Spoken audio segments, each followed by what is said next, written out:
Hello everyone and welcome to my channel.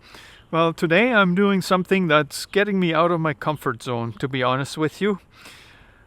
After passing my advanced drone license, Canadian RPAS license they call it, I want to take my drone adventures to the next level and eventually make it into a lucrative sideline, I guess.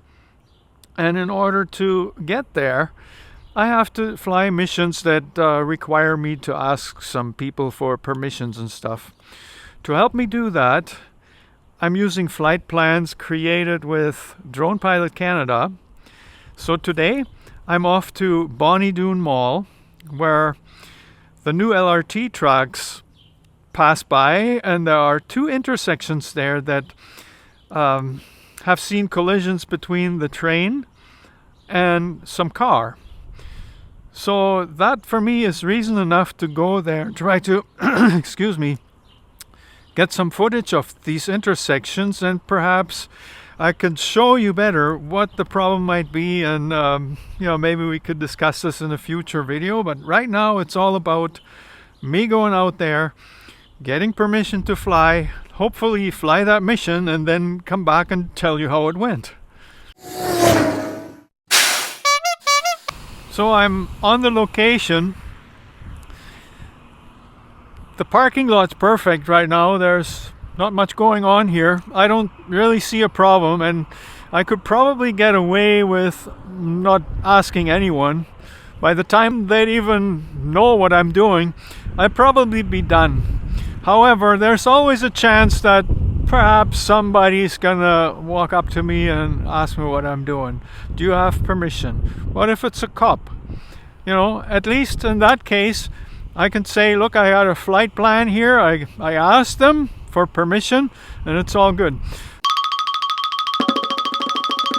Let me show you what I have in mind. See, one of the intersections I want to take footage of is right over there. The train goes by there.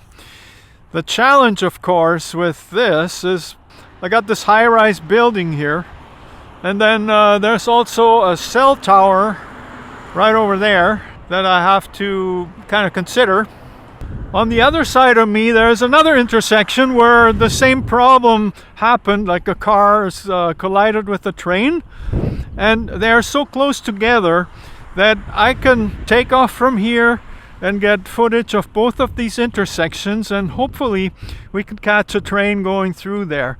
Now, that tall building there, it makes me a little bit uneasy because I'm sure it's taller than 100 meters or so, but I'm going to try to stay far enough away from that so there isn't any issue.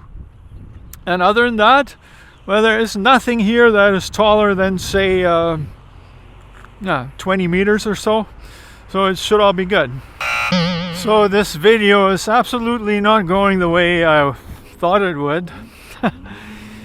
Yeah, I locked my car keys into the trunk. Oh no! I think I'm better on my bike than on with the car, but yeah, now I got to find my way home and then grab a spare key, make my way back here, and then hopefully I can still carry out this mission. Like, I don't even know the bus connection from here. It's crazy. I'm filming on my phone because guess what? Yeah, all my proper equipment, it's in the trunk of the car.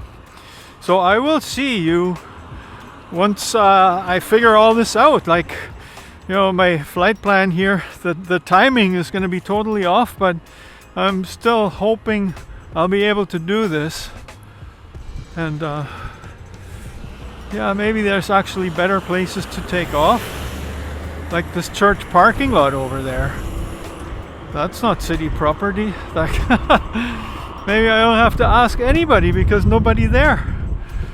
This is turning into a much different video than I thought. Now I'm going to ride for the first time ever an electric bike. What am I doing wrong? So this electric bike, it worked, but it doesn't go where I need it to go, which is home, which is well within Edmonton city limits. But this bike is restricted. Like, as soon as I get on a certain road or a certain distance away from wherever I guess they're centered, the bike just won't work anymore, and there's a message popping up telling me that I'm outside the range, or in a no-go zone. So here I am. I still got 4 kilometers or so to go to get home, and what did I do? I guess I was just gonna walk. So this is gonna be a much longer adventure today than I was prepared for.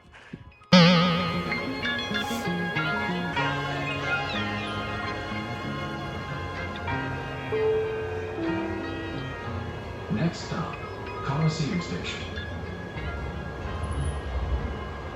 So I'm back outside with the spare key for a car at a bus stop. I'm gonna hop on the bus here within minutes, and I kind of know which bus to take to get back to Bonnie Doon. That's kind of good.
That's the train I'm trying to capture today.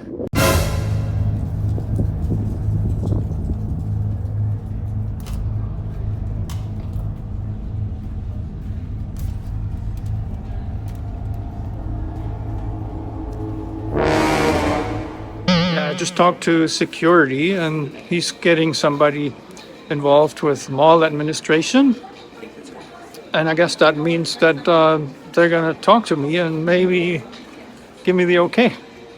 So this went actually better than I expected, because what I expected was that somebody would say, well, we're not authorized.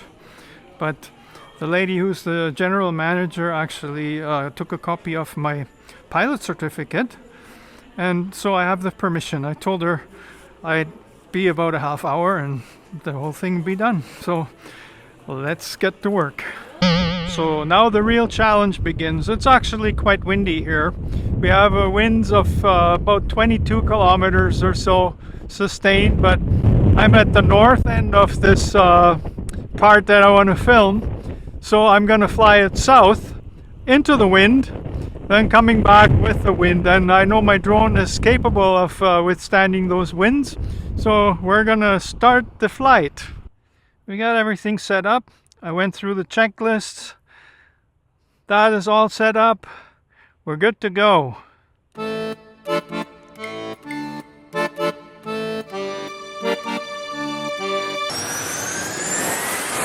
The first part of the flight is against the wind, just to get into position above this intersection you see.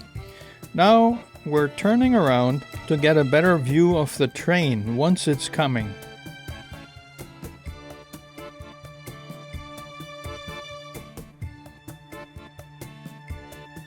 And after quite a while of hovering in place there, we finally get to see a train. Pay close attention and you'll notice that the train slows down before it crosses what is 82nd Avenue or White Avenue. But I will talk about this more in another video. Can you see where the problem might be? Hey, for now, let's just enjoy following the other train.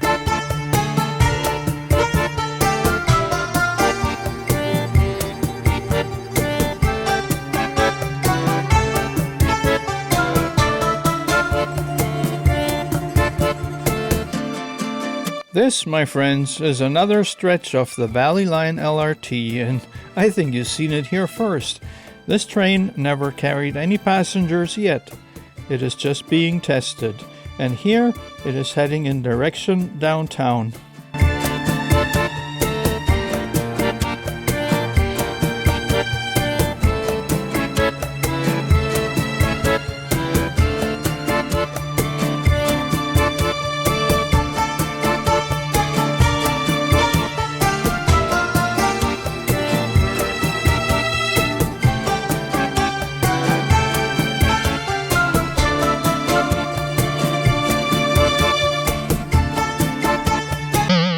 Yeah, there you can see the train, and I got aerial footage of it. So yeah, it's windy out here, so I'm doing this part of the video in the car. There's my drone, the DJI Air 2S. It performed really well in the strong wind. It was very sunny here as well. I had a ND64 filter on there. At least I think that's what I still had on. Is that bad or what? Anyways, I got footage just the way I wanted it. I have some photos. Now I can show you those intersections that have seen collisions with the brand new train. So I'm kind of excited about that. But this video is not so much about the train itself. It was more about overcoming my inhibitions, going in there, asking for permission to fly with my paperwork, my flight plan, my license, my registration for this baby, everything you could possibly need. And it seems like it works. It gives you the credibility, maybe not in every case, but in this case it worked. It gave me the credibility to be allowed here to fly for half an hour from this parking lot. Now, you could have probably got away with it without even asking, because people tend to not care, but you just never know. And by asking for permission, I'm just covering all my bases. So it's definitely preferable. And I think I'm going to keep that up from now on, and I'm going to find exciting locations to fly at, print out a flight plan, show it to whoever is in charge of that land or who owns it, whichever the case, and then yeah, get the footage. The airspace is free game. That's as long as it's outside of a control zone or restricted airspace, and for those I can also get permission. But at this point I started off with the easy stuff. So you can look forward to more videos of this kind on my channel, because it excites me. It excites me, but I want to get to the point where it no longer does. It's just a routine flight. So thanks for watching. I hope it helped you. I have a video coming up about how I managed to get the Canadian Advanced license. That was a big deal in my mind, and well, I passed that hurdle. The next challenge for me is building my drone business, and I hope you will join me on that journey as well. Well, it's something totally new for me. I don't have any experience with running a videography and photography business. It is just something I enjoy, and I prefer to get paid for the things I enjoy rather than some labor kind of stuff. If you're not subscribed to my channel, well, it's only a click of a button. There's no obligation on your side, but it really helps me. If you're already subscribed, just gently touch that like button. That'd be good too.